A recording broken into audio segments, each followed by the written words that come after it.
Hello, candidates. I am going to dictate you a passage from Progressive Magazine. So please get ready for the dictation. The dictation will start after 15 seconds.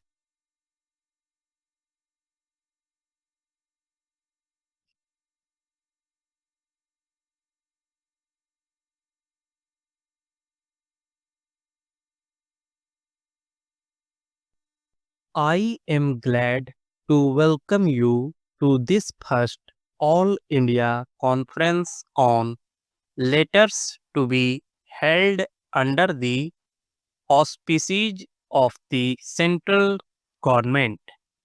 The history of India's achievement in the field of letters extends over millenniums and is evidence of the innate genius of the people and the encouragement and support extended by enlightened kings and other lovers of letters. These great traditions still remain, but for regions which are well known, the patronage which in the past was extended to literature by the state has been absent ever since India lost her independence.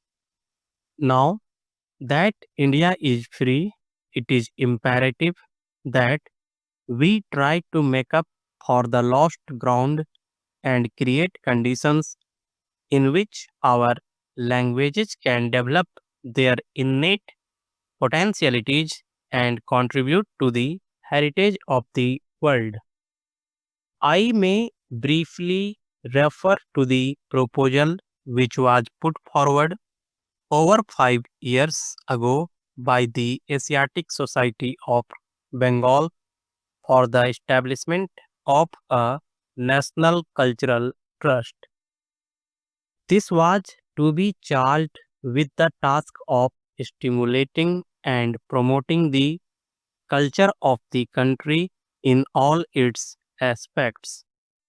The society proposed that the trust should function as an autonomous body and consist of three academies, which an Academy of Letters to deal with the Indian languages, literature, philosophy, and history, an Academy of Art and Architecture, and an Academy of Dance, Drama, and Music. Was intended that these academies should aim at maintaining and improving the standards of achievement of all these fields of culture.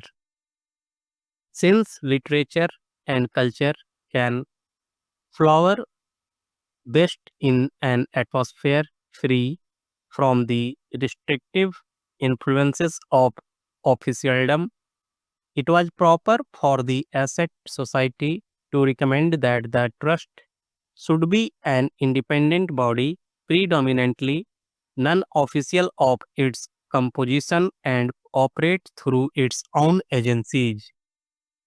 In order to give greater freedom to the trust and made to independently of annual grants from the central or provincial governments, the society also proposed that an endowment of 4 crores of rupees should be created.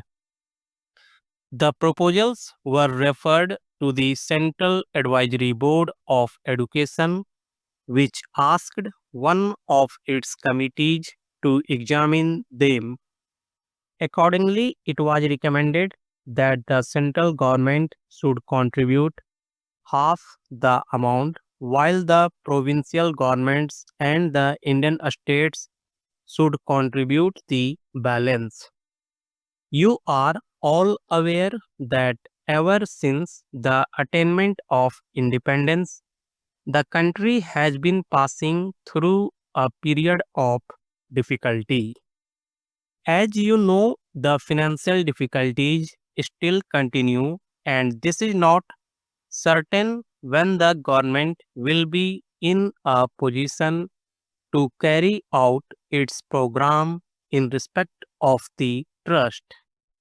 Nevertheless, a beginning has been made, and an All India Conference on Art was held at Calcutta in August 1949, as a result of which an advisory body on art was set up.